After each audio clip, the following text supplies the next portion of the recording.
नमस्कार बच्चों। हमारा टॉपिक कोशिका जो है वो जारी है। पिछली वीडियो में हम जो पढ़ चुके हैं उसमें क्या था, कोशिका के जो भाग हैं उसमें हम केंद्रक पढ़ चुके हैं, कोशिका झिल्ली पढ़ चुके हैं। अब हमारा जो जारी है वो जीव द्रव्य। जीव द्रव्य में जो कोशिका के अंग हैं उसमें से हम 3 अंगों के बारे में पढ़ चुके हैं। एक तो माइटोकॉन्ड्रिया के बारे में हमने पढ़ लिया, दूसरा हमने लाइसोसोम के बारे में पढ़ लिया और तीसरा अंत्य द्रव्य जालिका। हम तीनों के बारे में पढ़ चुके हैं। अब जो हमारे बाकी कोशिका के अंग जो रह गए हैं वो है तारकाय, गालचिकाय, राइबोसोम, रसधानी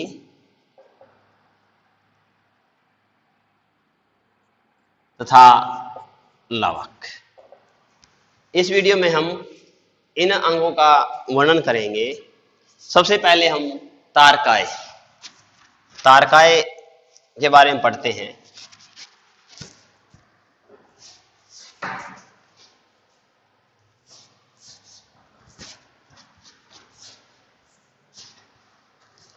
तारकाय क्या है? जो कोशिका का केंद्रक है,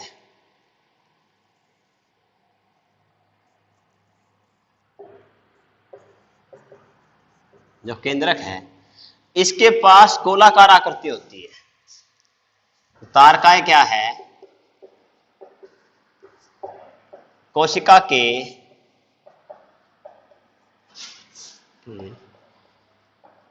केंद्रक के पास, कोशिका के केंद्रक के पास गोलाकार आकृति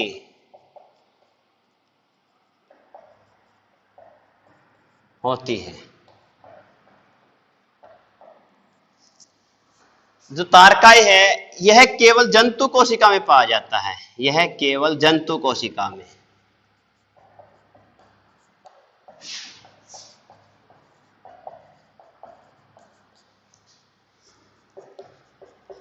यह केवल जंतु कोशिका में पाया जाता है।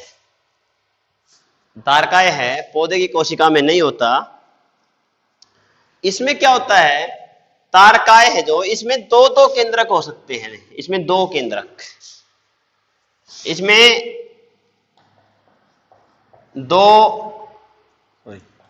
इसमें दो तार केंद्रक होते हैं। इसमें 2 तार केंद्रक होते हैं। कार्य क्या है इसका? तारकाय कोशिका विभाजन का कार्य है। कोशिका विभाजन में महत्वपूर्ण भूमिका निभाता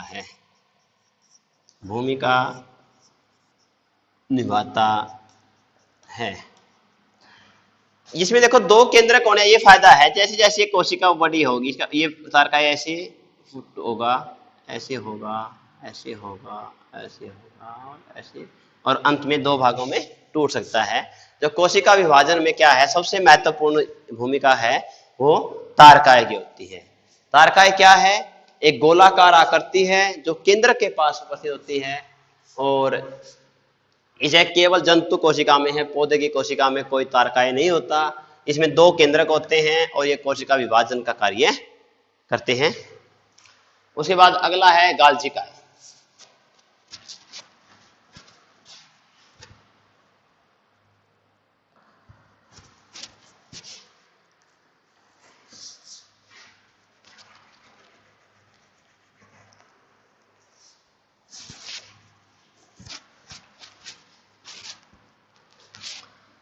गालचिकाय का क्या है? गालजिकाय की खोज कैमिनोगोल्जी ने की थी, इसलिए नाम गालजिकाय रखा है, कैमिनोगाल्जी। गाल्जी काय की खोज कैमिनो गाल्जी ने की थी। क्या होता है, जो रस, ये आगे हम पढ़ेंगे कि रसधानी आएंगी। रसधानी करती हैं भोजन का इकट्ठा करती हैं, जो भोजन पचा हुआ भोजन भी और बिना पचा हुआ भोजन भी। तो क्या है, गाल्जी काय से, गाल्जी काय से रिसा हुआ पदार्थ, गाल्जी काय से रिसा हुआ पदार्थ रसधानियों में इकट्ठा होता है, इकट्ठा होता है। क्या है, गाल्जी काय है, इसकी खोज कैमिनो गाल्जी ने की थी। और इसमें क्या है, जो रिसा हुआ पदार्थ है जो गाल्जी काय से, वो इकट्ठा होता है हमारी रसधानियों में इकट्ठा हो जाता है। इसके अतिरिक्त ये क्या करता है, जो कोशिका में अपशिष्ट पदार्थ हैं या अतिरिक्त पदार्थ हैं उनको कोशिका से बाहर निकालता है, कोशिका से अवांछनीय पदार्थों को बाहर निकालता है।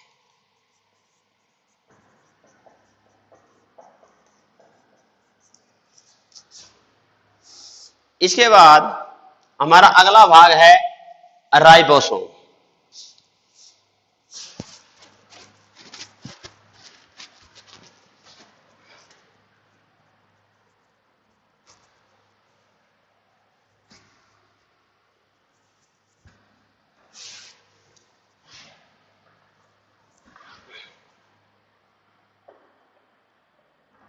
राइबोसोम, राइबोसोम क्या है,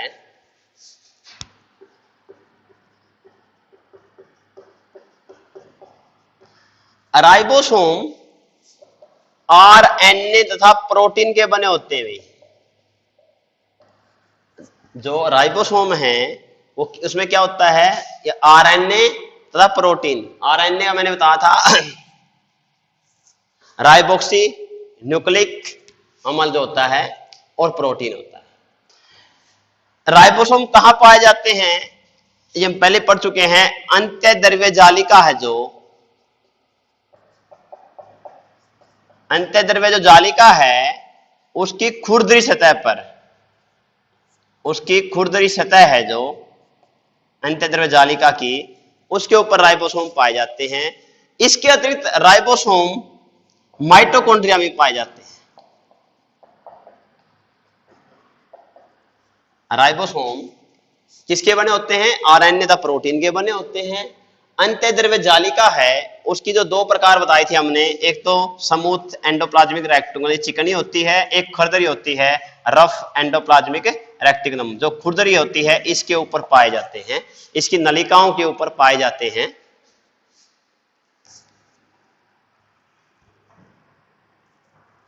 और ये कोशिका के अंदर क्या करता है, अमीनो अम्ल है, जो अमीनो अम्ल के साथ ये वसा पाचन करता है, वसा पाचन, वसा का पाचन करता है। इसके बाद नेक्स्ट हमारा पॉइंट है रसधानी।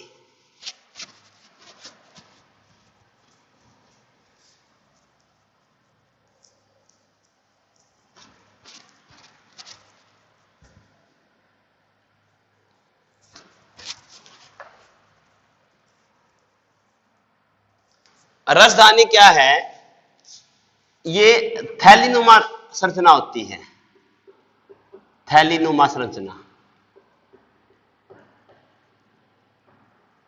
कौन सी, रसधानी जो होती है वो थैलीनुमा संरचना होती है। ये क्या करती है, ये पाचित भोजन और अपाचित दोनों अलग अलग प्रकार का भोजन है उसको इकट्ठा करती है। रसधानियां जो हैं जंतु कोशिका में छोटे आकार की होती हैं। जंतु कोशिका की हम बात करें तो उसमें रसधानी का आकार छोटा होता है, और पौधे की जब कोशिका की बात करें हम, पौधों में ये बड़े आकार की होती है। राजधानियां जंतु कोशिका में छोटे आकार की होती हैं और पौधे की कोशिका में बड़े आकार की होती हैं। और कोई विशेष कार्य रसायनियां नहीं है, केवल भोजन क्या है जो अपाचित है वो इकट्ठा करती है और उसको शरीर से बाहर निकालती है। इसके बाद सबसे महत्वपूर्ण एक और रह गया हमारा लवक।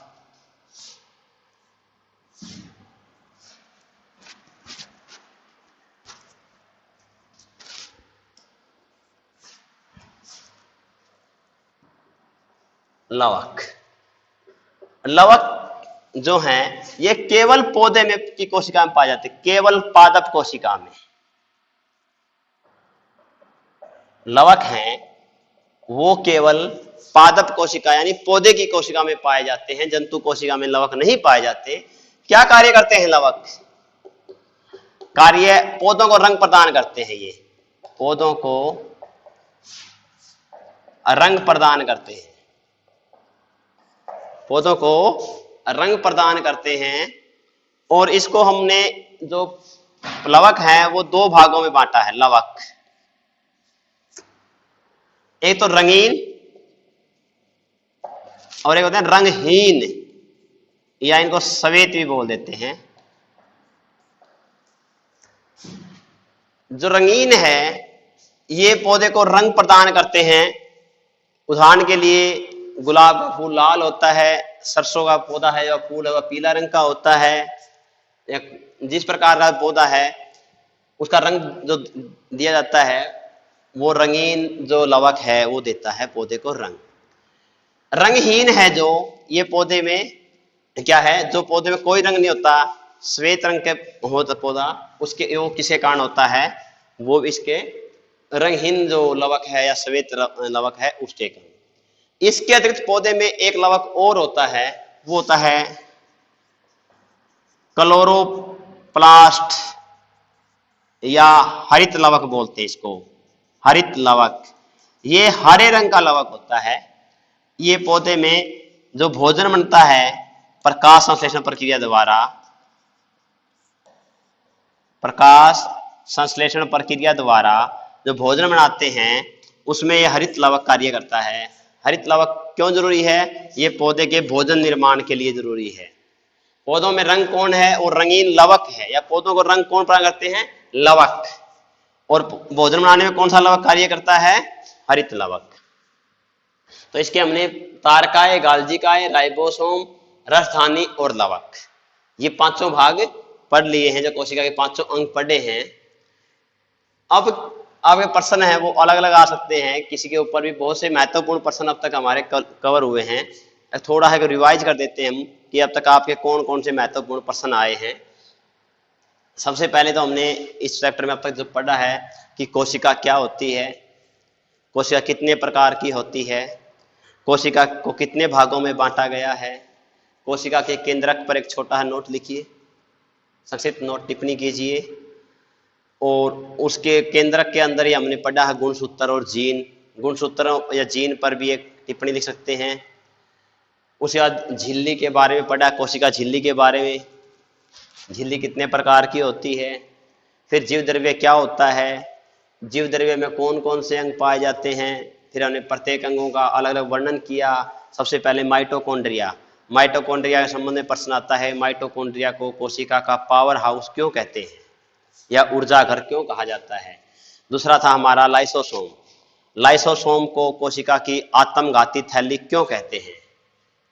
तीसरा था हमारा अंत्यद्रव्य जालिका, अंत्यद्रव्य जालिका क्या है, इसका महत्वपूर्ण कार्य क्या है, और अंत्यद्रव्य जालिका कितने प्रकार की होती है। उनमें अंतर दो प्रकार की हमने बताई थी, एक खुरदरी एक चिकनी। और उसमें विष जो निराकरण करना होता है वो किसमें होता है, वो खुरदरी अंत्यद्रव्य जालिका में होता है। और इसके बाद हमने पढ़ा है तारकाय, गाल्जिकाय, राइबोसोम, रसधानी, लवक। आपको पता है ये भोजन का भंडारण करने वाली रसायनियां होती हैं, रंग देने वाले लवक होते हैं और केवल पौधों में पाए जाते हैं।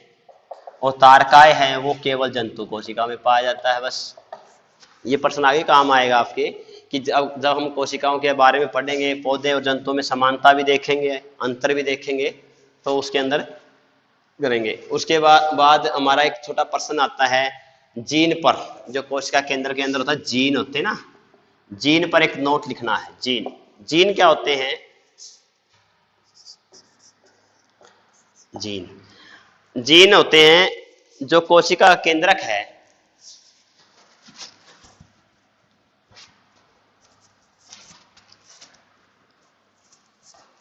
कोशिका का जो केंद्रक है उसमें गुणसूत्र पाए जाते हैं। कोशिका का जो केंद्रक है,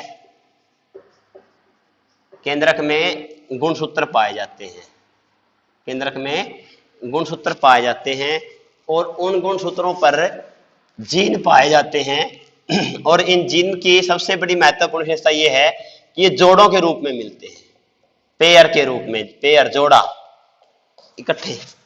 इनकी संख्या निश्चित होती है, जैसे मनुष्य में 46 गुणसूत्र जीन होते हैं, 46 गुणसूत्र होते हैं मानव के अंदर। जो गुणसूत्र हैं मानव में 23 जोड़े बोले जाएंगे, 23 जोड़े होते हैं। और प्रत्येक जो गुणसूत्र जोड़ा है, एक जीन का जोड़ा है, वो एक महत्वपूर्ण कार्य करता है। जैसे शरीर की लंबाई है, उसके लिए एक जोड़ा काम करेगा। चेहरे की आकृति, उसके लिए एक जोड़ा काम करेगा। आंखों का रंग, उसके लिए एक जोड़ा।